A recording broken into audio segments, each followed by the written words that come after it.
Sharing is caring. दोनों भाई नाश्ते की टेबल पर बैठे थे। प्रियंका, मेरा नाश्ता कहाँ है? भाभी, मुझे भी ऑफिस के लिए लेट हो रहा है। इस पर प्रियंका किचन में से दोनों के नाश्ते की प्लेट्स लेकर बाहर आती है। लो भाई, आप दोनों का नाश्ता। किसी को भी 1 मिनट का सब्र नहीं है।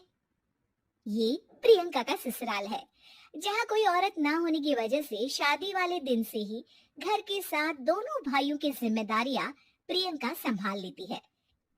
दोनों भाई शांति से नाश्ता कर रहे होते हैं कि अंकुश अपने भाई की प्लेट से पराठे का एक टुकड़ा उठा लेता है।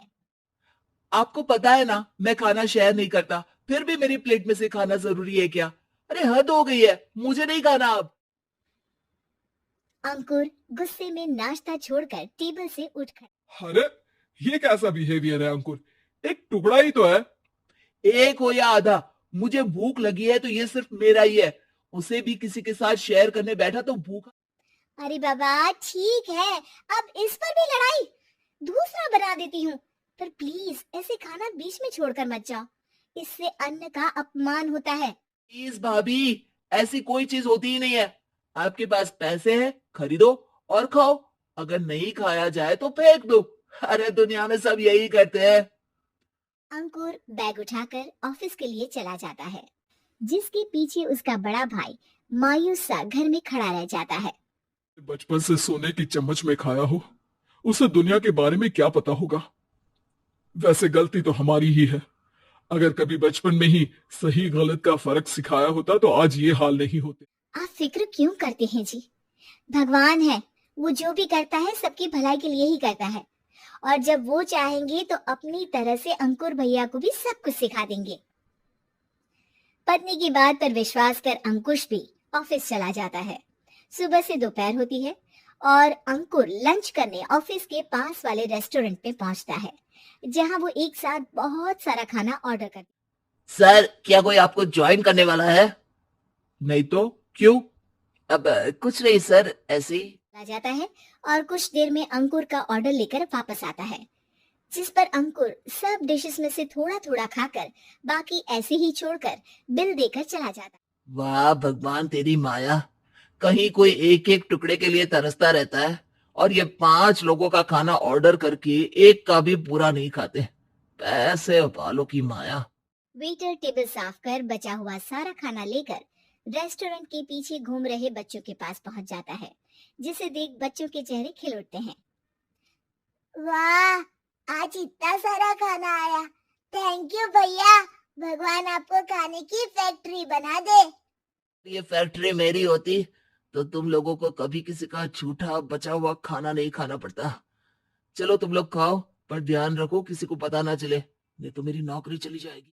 इसी के साथ दिन बीतता है और रात को दोनों भाई एक साथ घर पहुंचते हैं।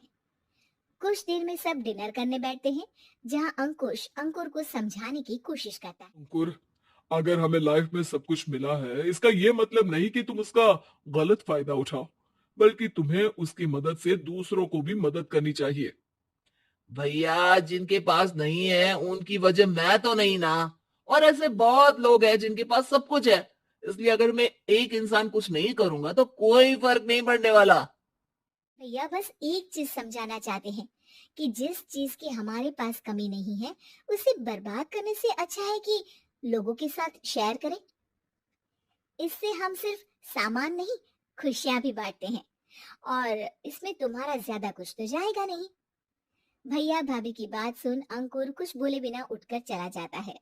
इसी तरह दिन बीतते रहते हैं, जिसमें अंकुश और प्रियंका कोशिश तो बहुत करते हैं, पर अंकुर पर किसी भी चीज का कोई असर नहीं पड़ता। एक दोपहर अंकुर सैंडविच खाते हुए सड़क के किनारे चल रहा होता है। तभी उसकी नजर आइसक्रीम वाले पर पड़ती है और वो सैंडविच सड़क किनारे फेंक आइसक्रीम खरीदने पहुंच जाता है। अब इसे कहते हैं जिंदगी का सुख। जैसे ही अंकुर आइसक्रीम लेकर पीछे मुड़ता है तो एक आदमी को सड़क से वही सैंडविच उठाते हुए देखता है। वो आदमी बहुत कमजोर, गरीब, जैसे बहुत दिनों से खाना ना खाया हो वैसा लग रहा था। अंकुर उसके पास जाकर खड़ा हो जाता है। उसे देखकर आदमी सैंडविच अंकुर की तरफ कर देता है। को भी खाना है क्या? क्या हम इसे आधा आधा कर ले? मुझे बहुत भूख लगी है। वो मेरा ही झूठा सैंडविच है, तुम दूसरा खरीद कर क्यों नहीं खा लेते? इसे क्यों खा रहे हो? अरे भैया, अगर खरीदने के पैसे होते तो 4 दिन से भूखा नहीं घूम रहा होता। हैं? क्या तुमने 4 दिन से कुछ नहीं खाया, फिर भी इस आधे सैंडविच को मेरे साथ बांटने के लिए तैयार हो गए? क्यों? अरे भैया, पैसा नहीं है तो क्या हुआ, इंसानियत आज भी उतनी महंगी नहीं हुई, और ना ही उस पर अमीर गरीब का टैग लगा है जो हम उसे रख ना सके। पर अफसोस, आजकल लोगों के अंदर पोषण, खून या विटामिन से ज्यादा इंसानियत की कमी होने लगी है। आदमी की बातों से अंकुर को समझ में आ जाता है कि वो आज तक कितना गलत काम करता आ रहा था। इसके बाद से वो अपनी किसी के साथ शेयर नहीं करने और खाने को बर्बाद करने वाली आदत को छोड़ देता है।